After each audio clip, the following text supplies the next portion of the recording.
నీకు బుద్ధి జ్ఞానం ఉందా అని చెప్పి అనేసరికి, ఏంటి నోటుకొచ్చినట్టు అలా మాట్లాడుతున్నావు, నేను నీతో మాట్లాడే పద్ధతి వేరేలా ఉంటుంది, నువ్వు ఇక్కడి నుంచి వెళ్ళు అనగాని, ఏంట్రా నాతో మాట్లాడే పద్ధతి వేరేగా ఉండడం ఏంటి అంటూ మీనా కాస్త కోపంగా వాడి మీదకి కొట్టడానికి వెళ్ళేసరికి వాడి కాస్త ఒక తోపు తోస్తాడు. తోపు తోసేసరికి మీనా కాస్త అక్కడే గాజు డోర్కి అంటే గ్లాస్ డోర్కు ఉన్న ఐరన్ లాంటిది తలకు తగిలేస్తుంది.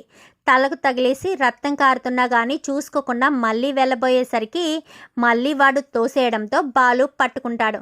నా భార్య మీదే చేసుకుంటావా అంటూ ఇంకా గుణాని చుట్టుపక్కల ఉన్న వాళ్ళందరినీ కూడా చితక్ కొట్టేస్తాడు బాలు. అయితే కొట్టేసి, అసలు నిన్ను ఇక్కడికి ఎవరు రమ్మన్నారు అనగానే, శివ పాడైపోతున్నాడండి, వీడితో కలిసి సిగరెట్లు కాలుస్తున్నాడు అని చెప్పనేసరికి, వాడు ఎప్పుడో నాశనం అయిపోయాడు, అయినా నువ్వేంటి ఇక్కడ అని చెప్పి ఇంకా తల మీద చేయి వేయడంతో వెనకాల రక్తం కారడం బాలుకి కనిపిస్తుంది. ఏంట్రా రక్తం వచ్చేలా కొట్టావు అని మళ్ళీ చితక్ కొడతాడు గుణానైతే.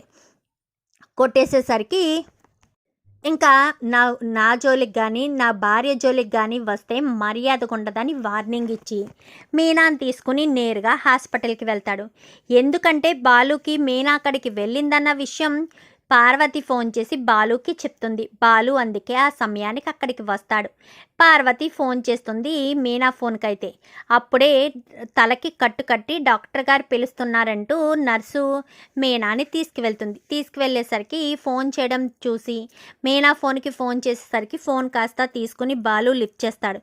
చెప్పండి అత్తయ్య అని చెప్పాను కానీ బాబు మీనా అని చెప్పనేసరికి, మీనాదికి ఏం కాలేదు అనగాని, ఎక్కడున్నారు బాబు అనగానే, హాస్పిటల్లో ఉన్నామనేసరికి, హాస్పిటల్లో ఉన్నారా, ఏం జరిగింది అని ఇంకా పార్వతి అడగడంతో ఇలా గొడవ జరిగిందనగానే ఒక్కసారిగా షాక్ అయిపోతుంది. బాబు ఎక్కడున్నారు అని చెప్పనగానే, పలానా హాస్పిటల్ అనేసరికి ఇప్పుడే బయలుదేరి వస్తున్నానని పార్వతి సుమతి బయలుదేరేసరికి అప్పుడే శివ వస్తాడు. శివ రావడంతో ఆ చెంప ఈ చెంప వాయగొడుతుంది పార్వతి. అసలు ఏం జరిగిందమ్మా, ఎందుకు కొడుతున్నావు అనగానే, ఈరోజు నీ వల్లే అక్క తలకు గాయమైంది, మీ బావ సరైన సమయానికి వెళ్ళాడు కాబట్టి మీ అక్కకేమీ కాలేదు, లేదంటే ఆ గుణ మీ అక్క ప్రాణాలు తీసేవాడేమో అని చెప్పాను కానీ, ఏం మాట్లాడుతున్నావమ్మా అని చెప్పనేసరికి, నువ్వు సిగరెట్ కాల్చడం చూసిందమ్మ, అది అక్కకి చెప్పడంతో అక్క కోపంగా గుణ దగ్గరికి వెళ్ళింది. గుణ అక్కని కొట్టాడంట, బావ హాస్పిటల్కి తీసుకువెళ్ళాడంట అని చెప్పాను కానీ, ఆవేశంగా గుణ దగ్గరికి వెళ్తాడు. వెళ్ళి గుణాను తిట్టి, ఇక మీదట నీ దగ్గర పని చేయను, మా అమ్మ చెల్లెల్ని కాదని నీ దగ్గర పని చేస్తే వాళ్ళను వదిలేసుకున్నట్టు కాదు, నా అక్క మీదే చేసుకుంటావా, అస్సలు వదిలిపెట్టను, ఇక మీదట నేను ఇక్కడికి రాను అంటూ అక్కడి నుంచి వెళ్ళిపోతాడు శివ. అయితే హాస్పిటల్కి నేరుగా వెళ్ళేసరికి మీనాని పక్కన కూర్చుని సుమతి ఇటు పార్వతి ఇద్దరు కూడా బాధపడుతూ ఉంటారు. నేను నీకు ఫోన్ చేయకుండా ఉండాల్సిందమ్మా, ఫోన్ చేయబట్టే కదా నీకు ఇలాంటి దెబ్బ తగిలింది, ఆ దెబ్బే ఇంకా బలంగా తగిలుంటే ఎంత పెద్ద ప్రమాదం జరిగేది, పైగా తలకు తగిలింది అని చెప్పి పార్వతి బాధపడుతూ ఉంటుంది. బాధపడకమ్మా అని చెప్పాను కానీ, శివ ఎక్కడున్నాడు అనగానే, శివ ఇంటికొచ్చాడు, నీకు ఇలా జరిగిందని చెప్పాను, ఆవేశంగా వెళ్ళాడు అనగానే, వాడికి ఎందుకు చెప్పావమ్మా, ఆవేశంలో వాడు ఏం చేస్తాడో నీకు తెలియదు కదా, అలాంటిటప్పుడు వాడికి ఎందుకు చెప్పావు, వాడు ఇప్పుడు ఎలాంటి నిర్ణయం తీసుకుంటాడో అని చెప్పాను కానీ, ఏం కాదులేక్క అని చెప్పి మాట్లాడుతుండగానే ఈలోపు శివ రానే వస్తాడు. శివ రావడంతో శివ మీనా దగ్గరికి వచ్చి నిలబడేసరికి శివ మీనాతో మాట్లాడిన మాటలు జ్ఞాపకం తెచ్చుకుని, మీనా అయితే శివతో మాట్లాడదు, నన్ను క్షమించక్క, నేను తప్పు చేశాను, నేను ఏం తప్పు చేశాను అనేది నాకు ఇప్పుడు అర్థమైంది అనగానే, నువ్వు తప్పు చేసావా, మీ బావను తక్కువ చేసి మాట్లాడావు, నన్ను మీ ఇంటికి రావద్దన్నావు, మరి నా గురించి ఎందుకు మాట్లాడుతున్నావు, నన్నెందుకు అక్కని పిలుస్తున్నావు అనగానే, క్షమించక్క, నాకు నువ్వంటే ఎంత ఇష్టమో నీకు తెలుసు కదా, మరి ఇప్పుడు నువ్వు కాకపోతే నాతో ఎవరు మాట్లాడతారు, ప్లీజ్ అక్క మాట్లాడక్క అని చెప్పాను కానీ, అయితే ఒక మాట అడుగుతాను నిజం చెప్తావా అని చెప్పనేసరికి, చెప్తానక్క అని చెప్పాను కానీ, మీ బావ నిన్ను ఎందుకు కొట్టారా, నువ్వు రాజేష్ మీద గొడవకి వెళ్ళేందుకు కొట్టారా లేక వేరే కారణం చేత కొట్టారా, అబద్ధం మాత్రం చెప్పద్దు శివ అని చెప్పనేసరికి, చెప్తానక్క, ఇప్పటి వరకు ఆ విషయం నేను ఎవరికీ చెప్పలేదు, బావ కూడా చెప్పాడు అని అనుకోను, అందుకే చెప్తానక్క అని చెప్పనేసరికి శివ చేసిన తప్పు గురించి చెప్తాడు శివ. అయితే ఒక్కసారిగా షాక్ అయిపోతుంది మీనా. ఏంటి మా అత్తయ్య దగ్గర డబ్బు దొంగతనం చేసింది నువ్వా? ఆ డబ్బులేనా మా ఆయన తీసుకొచ్చి ఇంట్లో ఇచ్చారు అని చెప్పాను. కానీ ఆ డబ్బులే అక్క, నేనే బావకు తీసుకువెళ్ళి ఇచ్చాను అనగానే, నువ్వు తప్పు చేసింది కాక నా భర్తనే తక్కువ చేసి మాట్లాడతావా? చూసావమ్మా వీడు ఎంత పెద్దవాడైపోయాడో, వీడు తప్పు చేశాడు, నా భర్తను తప్పుడు మనిషిగా చెప్పాడు అని చెప్పనేసరికి, అదేంట్రా తాగొచ్చాడు కొట్టాడు అని చెప్పావు అనగానే, బావ కొట్టిన మాట నిజమే కానీ తాగి వచ్చి కొట్టడం వల్ల తాగి వచ్చి నన్ను కొట్టింది తాగడం వల్ల కాదు, నేను డబ్బులు దొంగతనం చేశానన్న ఒకే ఒక్క కారణం చేత అనగానే, మీ బావను అంతలా మాట్లాడావు, అస్సలు గౌరవం లేకుండా మాట్లాడావు, మీ బావ ఎంతలా ఫీల్ అవుతారో నీకేమైనా తెలుసా?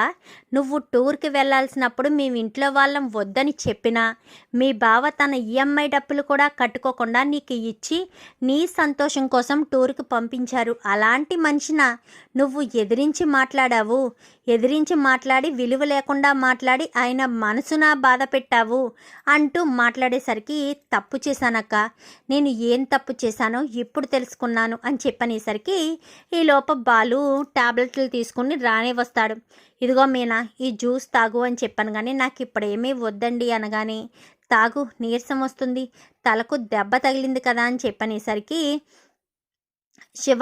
బాలు అయితే మీనాకి జ్యూస్ ఇస్తాడు. శివ పక్కనే ఉంటాడు.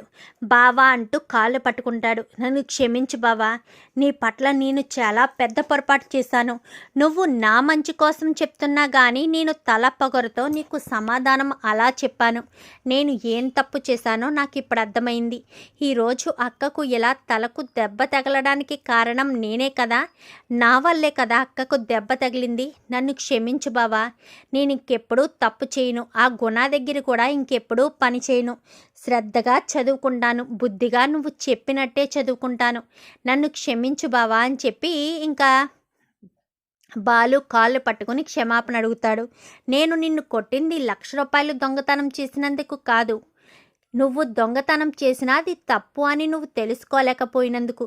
మా అమ్మ ఏదో తిట్టిందని మా అమ్మ మీద కోపంతో నువ్వు దొంగవైతే ఆ వీడియో నాకు కనిపించింది కాబట్టి సరిపోయింది. అదే ఏ పోలీసులకైనా దొరుకుంటే వాళ్ళు వదిలిపెడతారా నిన్ను? ఆ డబ్బులు తీసుకొచ్చి తనకివ్వమంటారు. పైగా నీ మీద మచ్చ కూడా పడుతుంది. ఆ విషయం మా అమ్మకు కూడా తెలుస్తుంది, ఇంట్లో వాళ్ళకి తెలుస్తుంది. అప్పుడు మీ అక్క ఆ ఇంట్లో ఉండగలుగుతుందా? ఆ ఇంట్లో ఉండనిస్తారా? సూదులతో పొడిచినట్టుగా పొడిచి నువ్వు చేసిన తప్పుకి మీ అక్కకు శిక్ష విధిస్తారు. ఆ విషయం మర్చిపోయావా ఏంటి అంటూ మాట్లాడేసరికి, తప్పయింది బావా, ఇంకెప్పుడు అలాంటి తొందరపాటు పనులు చేయను. ఆ గుణ దగ్గర కూడా పని చేయను బావా, మానేస్తాను, మానేసి చక్కగా చదువుకుంటాను అని చెప్పి ఇంకా శివ కాస్త చెప్తాడు. పోనీలే, ఎప్పటికైనా మంచి బుద్ధి వచ్చింది కదా, జాగ్రత్తగా ఉండు, లేదంటే తర్వాత నీ భవిష్యత్తు మీదే ఆశలు పెంచుకున్న మీ అమ్మ మీ చెల్లి ఏమైపోతారో ఒక్కసారి ఆలోచించు అనగానే, నేను వాళ్ళ గురించి ఆలోచించాను బావా, ఇంకెప్పుడు వాళ్ళని బాధ పెట్టను, వాళ్ళని బాధ పెట్టేటట్టుగా నేను ఏ పని చెయ్యను, ఇంకెప్పుడు ఆ గుణ దగ్గరికి వెళ్ళను, ఎలాంటి పొరపాట్లు చేయను, నిన్ను ఎదిరించి మాట్లాడను అంటూ ఇంకా క్షమాపణ చెప్పేసరికి ఇంకా చాలా సంతోషపడతారు. మరి ఇప్పుడు ఈ దెబ్బ ఎలా తగిలిందని చెప్తావు బావా అని చెప్పనేసరికి, నేను ఏదో ఒకటి చెప్పుకొని మేనేజ్ చేసుకుంటానులే, దాని గురించి ఏమీ ఆలోచించుకు, బుద్ధిగా చదువుకొని మీ అమ్మకు మంచి పేరు తీసుకురా. మీ అమ్మాయి నీ మీద ఆశలు పెంచుకుంది, ఒక్కసారి కూడా వాళ్ళ విషయం మర్చిపోవద్దు, ఎలాంటి చెడు సావాసాలకి వెళ్ళొద్దు శివ అని చెప్పనేసరికి, లేదు బాబా, ఇంకెప్పుడు ఎలాంటి పొరపాటు చేయను, నువ్వు మెచ్చుకునేటట్టుగానే ఉంటాను తప్ప నువ్వు నన్ను మందలించేటట్టుగా నేను ఏ పని చెయ్యను అంటూ ఇంకా శివ అయితే చెప్తాడు. సరేనని వాళ్ళ ఇంటికి వెళ్ళిపోతారు. మీనాని తీసుకుని బాలు ఇంటికి వస్తాడు. ఇంటికి రావడంతో ప్రభావతి ఇంకా తలకు దెబ్బ ఎలా తగిలింది అనగానే, బండి మించి స్లిప్ అయి పడిపోయింది అనగానే, నీకేం తగలలేదా అని చెప్పనేసరికి, నా బండి కాదు వాళ్ళ ఫ్రెండ్ బండి ఎక్కిందంట, పడిపోయానంట అని చెప్పి ఏదో చెప్పి మేనేజ్ చేస్తాడు బాలు అయితే. చూద్దాం మరి రాబోయే ఎపిసోడ్స్లో శివలో మార్పు రావాలని మీరు కూడా కోరుకుంటే వీడియో నచ్చితే లైక్ చేయండి, ఛానల్ని సబ్స్క్రైబ్ చేసుకోండి, పక్కనే ఉన్న బెల్ సింబల్లో ఆల్ పై క్లిక్ చేయండి. Thank you for watching.